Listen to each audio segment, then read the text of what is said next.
Welcome forward here. Today's adventure is the Intenders Handbook, the Intenders of the Highest Good, a guide to intention process, the conscious community brought to you by Tony Burrows.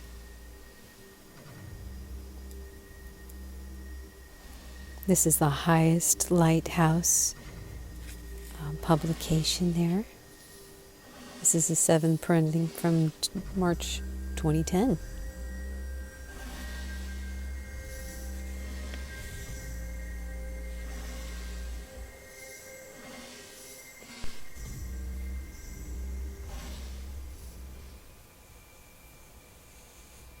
There are a lot of different ways to say it. Our thoughts create our experience. Our thoughts create our reality. Our thoughts create our future. Our thoughts create our world. Any way you look at it, our thoughts are creating everything.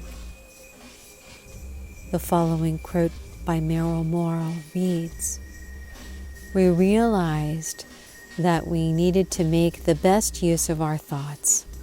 We needed to bring focus to our thoughts and to give our lives a positive direction. That's when we stumbled across the word intention. Sally heard it in a dream, and we looked it up later in the dictionary. It said that intention was a moving toward. So we realized we'd found a way to actually start moving toward something by thinking about it and intending it." End of quote by Meryl Moore. Every thought we think is getting ready to manifest. The more attention we give it, the more it moves towards the surface of our experience. This is the way things work, and still, quite frequently, we unconsciously entertain conflicting thoughts. For example, we make our daily intentions early in the morning, and then, a couple hours later, we're allowing ourselves to dwell on all sorts of other things that are telling us that our intentions couldn't possibly come true. Perhaps early in the morning, we'll intend to get a musical instrument and intend to learn how to play it. Everything goes along fine, and we're trusting in the intention process until sometime around noon, when a persuading voice comes to our head and says that we can't afford a musical instrument right now, or we don't really have a good ear for music, or we're getting too old to learn how to play an instrument, and so forth. The voice continues on, and the negative doubts and worries begin to interfere with the manifestation of our original positive intention. The intenders of the highest good are steadily raising our level of consciousness by keeping a closer watch on all of our thoughts. We're learning to tame the negative thoughts and to take our own power back. We're choosing which thoughts we desire to put our attention on by envisioning only positive outcomes and turning the undesired thoughts around in midair before they gain momentum. For many of us, the key to getting rid of these negative doubts and worries and their accompanying undesired experiences is to keep our lives full. We make our intentions as early in the morning, and then we go about the rest of our day enjoying ourselves and doing the things that we like to do, baking goodies, surfing interesting sites on the net, and here's www.intenders.com. Putting the yard, playing, and puttering, and music, and then if an undesired thought comes in, we recognize it, we bless it, send it back where it came from, and we go back to our baking, surfing, gardening, and making music, knowing without a doubt that our early morning's intention is on its way to us. We are lighthearted and divinely nonchalant, having as much fun as we can while remaining open and ready to receive.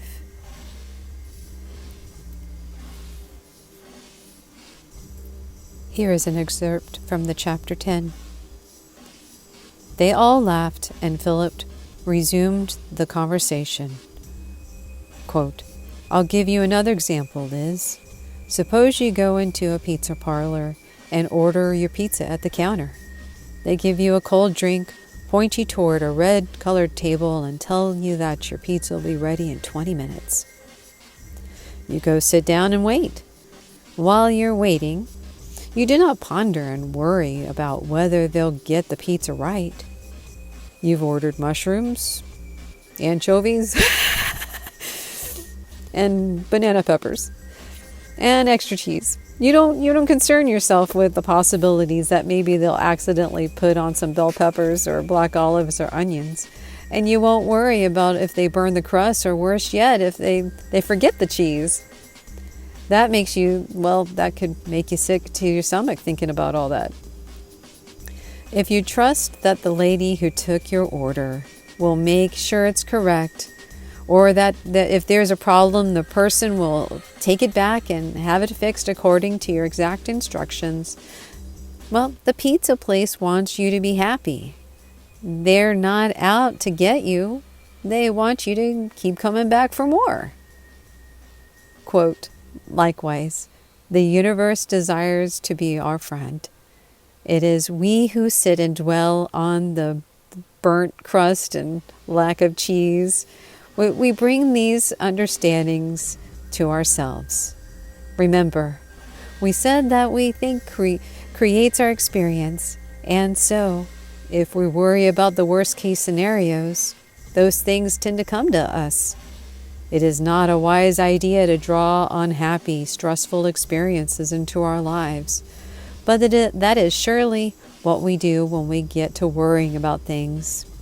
Quote, if we concentrate our thoughts on problems, that's what we'll get. Or, if we concentrate our thoughts on beneficence, that's what we'll get. Whatever it is that we concentrate our thoughts on, that's what we'll get. So, we can change our attitudes, and instead of envisioning burnt crust and lack of cheese, we can think of the best pizza we've ever tasted, and we wait. Well, that sounds good. That sounds so good. The intention process is just about as simple as it can be. All you have to do is say, I intend, and then follow it up with whatever it is that you desire. It could be anything. You can intend to have a new code or for yourself, or you can intend for world peace.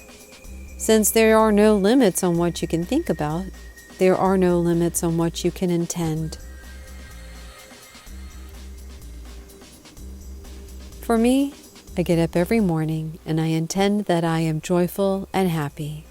I intend fun and laughter. I intend that I am in perfect health, rejuvenated, aligned, balanced, and feeling physically great all over the time. I intend that I am always guided, guarded, and protected. These are a few of the general intentions that I start with every day, and then I look around at my life to see, what am I needing? If the old wheelbarrow is broken, I'd intend that I have a new one or fix it. If the computer decided to go on the fritz, I'd intend that, I can get that fixed. I don't leave anything out because there's no reason to hold back. I'd like to make a few intentions each day about my personal traits. Sometimes I intend that I am a more compassionate person, or I intend I'm more kind or gentle. And sometimes, especially when there are lots of dramas going on around me, I intend that I see everyone in their highest light and every event from the highest point of view. That way, I'm able to observe all the sorrow and suffering in the world and still remain uplifted.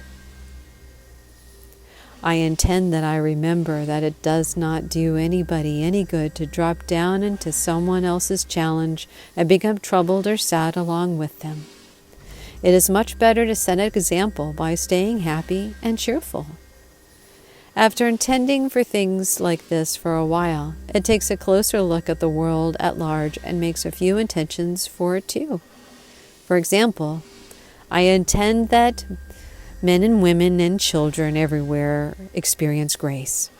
And I intend that peace and harmony blossom all across the land. And I intend that this earth is living in its highest light, and that within our environment, the air we breathe is clean and crisp. The water is everywhere crystal clear and delicious.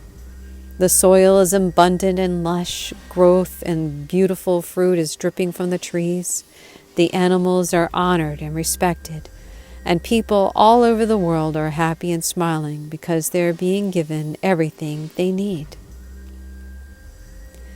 And last but not least, I intend that all my thoughts and words and deeds serve the highest and best good of the universe, myself and everyone, everything, everywhere.